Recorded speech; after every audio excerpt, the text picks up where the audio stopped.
Hello viewers, आज के audio article programme में एक बार फिर से आपका स्वागत है और मैं हूं आतिफा। तो आज बात करेंगे इजराइल फिलिस्तीन संघर्ष की। ये आर्टिकल द इंडियन एक्सप्रेस में प्रकाशित लेख why Hamas attacked now and how it weakens both Israel and hopes for piece के सारांश पर आधारित है। इसमें टीम दृष्टि के इनपुट्स भी शामिल हैं और साथ ही ये सामान्य अध्ययन प्रश्न पत्र 2 के अंतर्राष्ट्रीय संबंध खंड से जुड़ा हुआ है। तो चलिए आज के आर्टिकल की शुरुआत करते हैं।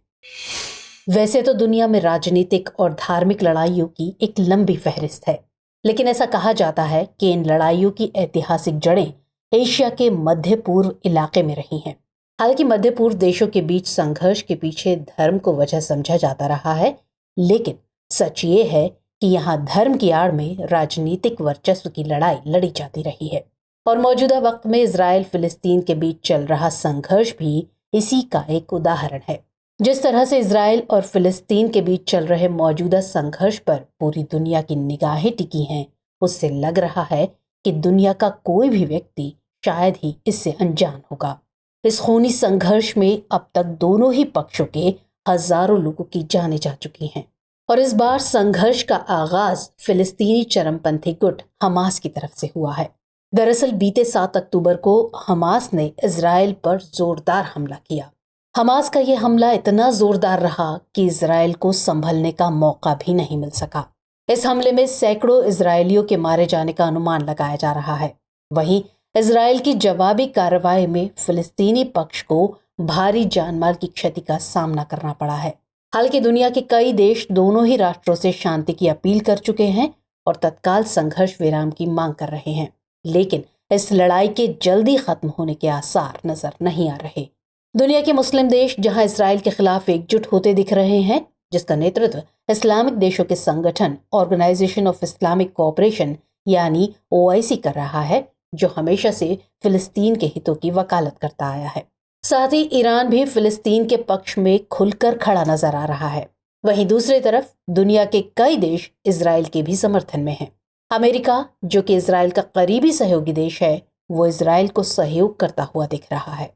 तो कुल मिलाकर देखा जाए तो दुनिया, जो रूस यूक्रेन युद्ध के प्रभावों से अभी तक उबर भी नहीं पाई थी, कि अकस्मात आए इस संकट ने वैश्विक समुदाय को हतप्रभ कर दिया है। ऐसे में इस आर्टिकल के जरिए हम इजराइल फिलिस्तीन संघर्ष से जुड़े तमाम पहलुओं की जानकारी हासिल करने का प्रयास करेंगे। तो चलिए सबसे पहले पूरे मामले पर जरा एक नजर डाल लेते हैं। तो जैसा कि हम सभी जानते हैं कि इजराइल और फिलिस्तीन के बीच संघर्ष कोई नया नहीं है। आज से करीब 100 साल पहले यूरोप में जब यहूदियों को निशाना बनाया जा रहा था, तभी यहूदियों के लिए एक अलग देश की मांग जोर पकड़ने लगी थी। भूमध्य सागर और जॉर्डन नदी के बीच पड़ने वाला फिलिस्तीन का इलाका मुस्लिमों, यहूदियों और ईसाइयों तीनों के लिए पवित्र माना जाता था। यही कारण है कि यहाँ यहूदी लोग बड़ी संख्या में आकर बसने लगे और स्थानीय लोगों ने उन्हें लेकर विरोध शुरू कर दिया। दूसरे विश्व युद्ध और नाजियों के हाथों यहूदियों के व्यापक जनसंहार के बाद यहूदियों के लिए अलग देश की मांग जोर पकड़ने लगी। आखिरकार 1948 में इजराइल की स्थापना हो गई। इजराइल के गठन के साथ ही एक स्थानीय तनाव क्षेत्रीय विवाद में बदल गया। अगर मोटे तौर पर कहें तो इस तनाव का जड़ शहर यरूशलेम है, जो इजरायलियों और फिलिस्तीनियों दोनों के लिए ही एक पवित्र स्थल माना जाता है। दरअसल हिब्रू भाषा में यरूशलाइम और अरबी में अल-कुद्स के नाम से जाना जाने वाला ये शहर दुनिया के सबसे प्राचीन शहरों में से एक है। इस शहर को कई बार कब्जा किया गया, ध्वस्त किया गया और फिर से बसाया गया। शहर के केंद्र बिंदु में एक प्राचीन शहर है जिसे ओल्ड सिटी कहा जाता है। इसके 4 इलाके हैं जो 4 अलग अलग समुदायों यानी मुस्लिम, यहूदी, ईसाई और आर्मेनियाई के हैं। ईसाई इलाके में the church of the holy sepulchre है। ये दुनिया भर के ईसाइयों की आस्था का केंद्र है और ऐसा माना जाता है कि यहाँ ईसा मसीह की मौत हुई थी और उन्हें सूली पर चढ़ाया गया था और यहीं से वो अवतरित हुए थे। यानी ये जिस जगह पर स्थित है वो ईसा मसीह की कहानी का केंद्र बिंदु है। सेंट जेम्स चर्च और मोनेस्ट्री में आर्मेनियाई समुदाय ने अपना इतिहास और संस्कृति सुरक्षित रखा हुआ है। चारों इलाकों में सबसे पुराना इलाका आर्मेनियाइयों का ही है। ये दुनिया में आर्मेनियाइयों का सबसे प्राचीन केंद्र भी है। वहीं यहूदी इलाके में कोटेलिया पश्चिमी दीवार है। ये वॉल ऑफ द माउंट का बचा हिस्सा है और ऐसी मान्यता है कि यहूदियों का पवित्र मंदिर इसी स्थान पर हुआ करता था। यहूदियों का विश्वास है कि ये वही स्थान है जहां से विश्व का निर्माण हुआ और यहीं पर पैगंबर इब्राहिम ने अपने बेटे इसहाक की बलि देने की तैयारी की थी। कई यहूदियों का मानना है कि वास्तव में डोम ऑफ द रॉक ही होली ऑफ द होलीज है। अब अगर मुस्लिमों की बात करें तो इनका इलाका चारों में सबसे बड़ा है। यहीं पर डोम ऑफ द रॉक्स और मस्जिद अल अक्सा स्थित है। ये एक पठार पर स्थित है जिसे मुस्लिम हरम अल शरीफ कहते हैं। ऐसा विश्वास है कि पैगंबर हजरत मोहम्मद साहब ने मक्का से यहाँ तक एक रात में यात्रा की थी और यहाँ से वो आसमान पर गए थे। अब यहाँ से कुछ कदम दूर ही डोम ऑफ द रॉक्स का पवित्र स्थल है और यहीं पवित्र पत्थर भी है। मान्यता है कि पैगंबर हजरत मोहम्मद साहब ने यहीं से जन्नत की यात्रा की। तो अब सवाल उठता है कि आखिर तनाव का कारण क्या है। तो दरअसल ये चारों ही इलाके 35 एकड़ के परिसर में हैं, लेकिन मुख्य लड़ाई मुस्लिम और यहूदियों के बीच है।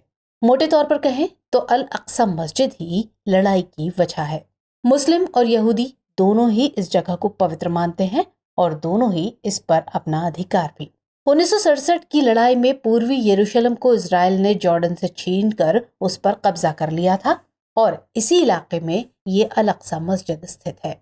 मौजूदा वक्त में अल अक्सा मस्जिद की देखरेख की जिम्मेदारी मुस्लिमों के पास है, लेकिन मस्जिद वाले इलाके यानी पूर्वी यरूशलेम में इजराइल यहूदियों की बसावट में कई दशकों से इजाफा कर रहा है ताकि ये इलाका यहूदी बहुल हो जाए और पूरे यरूशलेम पर अधिकार जमाने में आसानी हो। लेकिन इजराइल के बढ़ते कदम को फिलिस्तीन समेत दुनिया के मुस्लिम देश रोकना चाहते हैं और यही कारण है कि वो इसके खिलाफ एकजुट हो रहे हैं। अब ऐसे में सवाल उठता है कि इस पूरे मामले पर मुस्लिम देशों का क्या कहना है। तो दरअसल इस बार का इजराइल फिलिस्तीन संघर्ष से जुड़ा दिलचस्प पहलू है कि जहां पहले अधिक क्षति फिलिस्तीन को उठानी पड़ती थी, वहीं इस बार इजराइल को ज्यादा क्षति का सामना करना पड़ रहा है। दरअसल इस बार मुस्लिम देश बटे हुए दिखाई दे रहे हैं। शायद इसके नेपथ्य में अब्राहम समझौते का प्रभाव माना जा सकता है। असल में इन देशों के मध्य संघर्ष का लंबा सिलसिला रहा है और लगभग हर बार इस संघर्ष का नेतृत्व सऊदी अरब ने किया है, लेकिन इस बार वो संतुलित रवैया अपना रहा है। साथ ही अब्राहम समझौते का भागीदार और OIC का एक अहम सदस्य संयुक्त अरब अमीरात इस हिंसा के लिए फिलिस्तीनी चरमपंथी संगठन हमास को जिम्मेदार ठहरा रहा है और इस बार केवल ईरान ही खुलकर फिलिस्तीन के पक्ष में खड़ा नजर आ रहा है। हालांकि OIC यानी इस्लामिक देशों के संगठन ने इस संबंध में एक आपातकालीन बैठक आयोजित की है। बैठक में इस संघर्ष के लिए इजरायली कब्जे को जिम्मेदार ठहराया गया। साथ ही संयुक्त राष्ट्र सुरक्षा परिषद से इजरायली हमले को रोकने और शांति बहाल करने की अपील की। इस बार सबसे दिलचस्प रुख पाकिस्तान का सामने आ रहा है।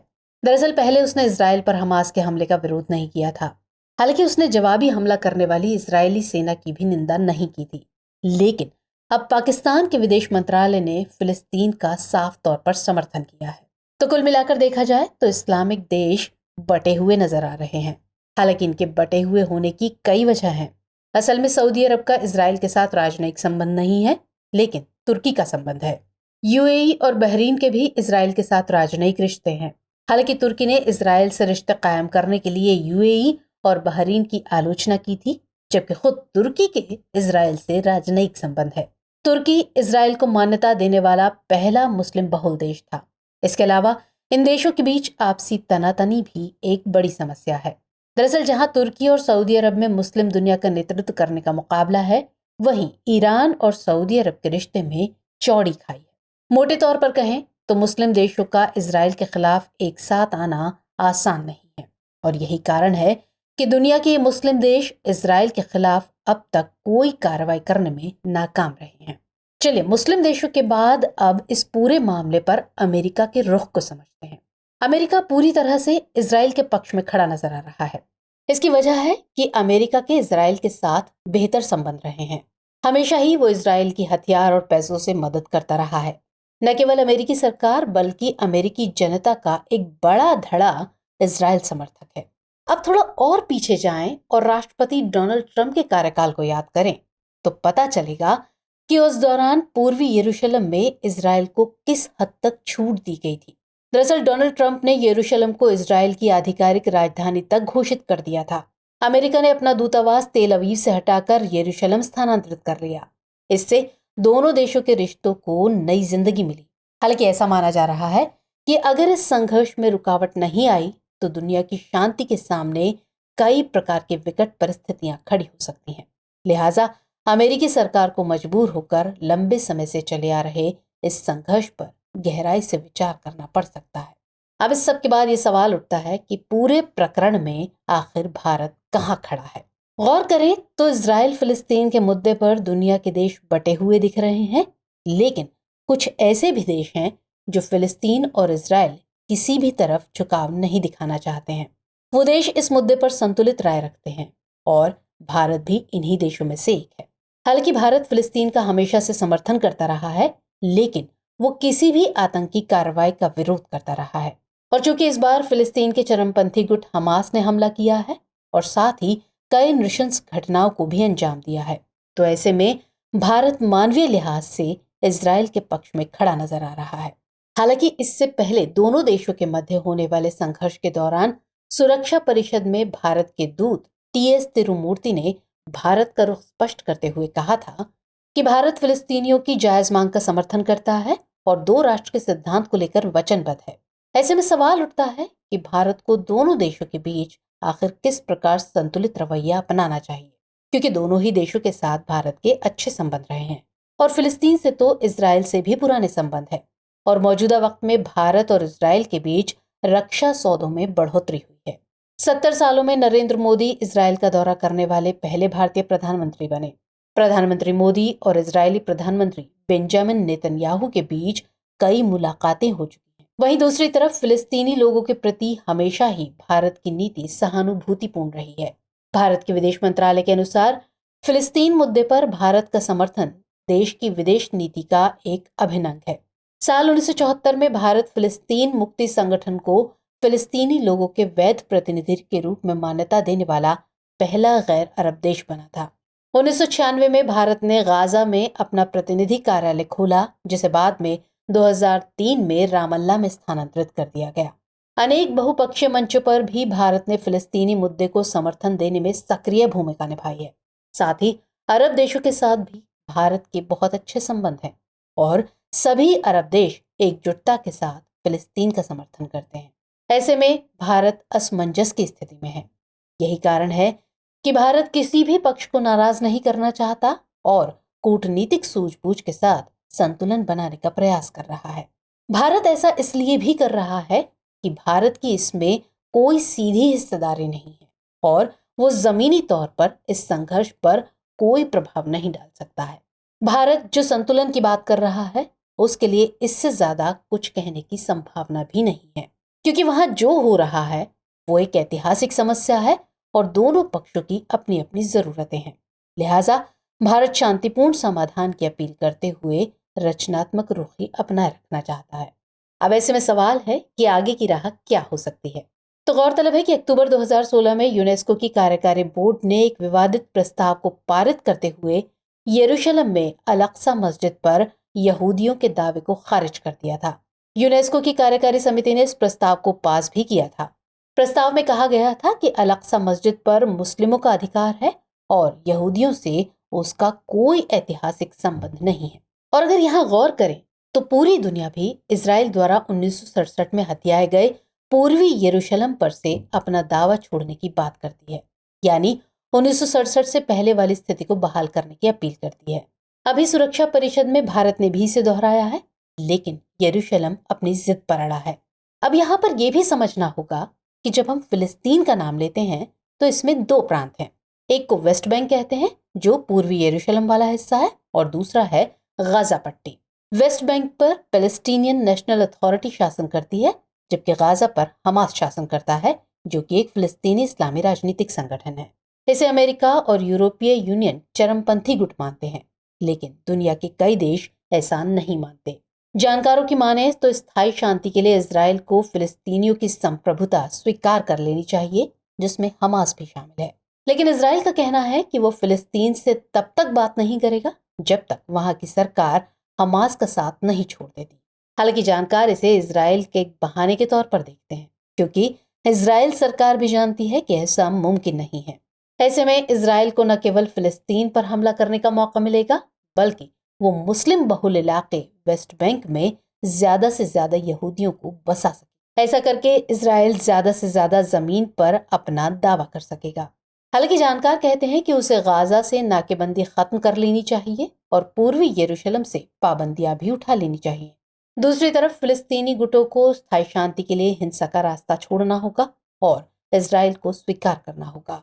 सीमाओं, यहूदी बस्तियों और फिलिस्तीनी शरणार्थियों की वापसी के मुद्दे पर दोनों पक्षों को किसी ऐसे समझौते पर पहुंचना होगा जो उन्हें कबूल हो। लेकिन इन सब के लिए अंतर्राष्ट्रीय समुदायों से ज्यादा इजराइल और फिलिस्तीन की खुद की पहल ज्यादा कारगर साबित होगी। इसके लिए दोनों पक्षों को नए नेतृत्व की जरूरत है जो युद्ध नहीं बल्कि शांति की दृष्टि से काम करें। संघर्ष विराम एक जरूरी और पहला कदम है और इसकी तुरंत जरूरत है। ये संघर्ष विराम ऐसा होना चाहिए जिसमें दो स्थायी राज्य समझौते के लिए एक निर्धारित अंतर्राष्ट्रीय राजनयिक अभियान शुरू हो सके और दोनों तरफ के लोग शांति से रह सके। तो चर्चा को विराम देते हैं और नोट कर लेते हैं आज का सवाल। इजराइल फिलिस्तीनी संघर्ष में भारत द्वारा संतुलित बयान के क्या मायने हैं? क्या किसी एक पक्ष की तरफ झुकाव भारत के लिए मुश्किलें खड़ी कर सकता है? टिप्पणी कीजिए। तो आज के एपिसोड में इतना ही। हमारा एपिसोड आपको कैसा लगा कमेंट सेक्शन में जरूर बताइएगा। मुलाकात होगी अगले कार्यक्रम में किसी और इम्पोर्टेंट टॉपिक के साथ। तब तक के लिए जय हिंद।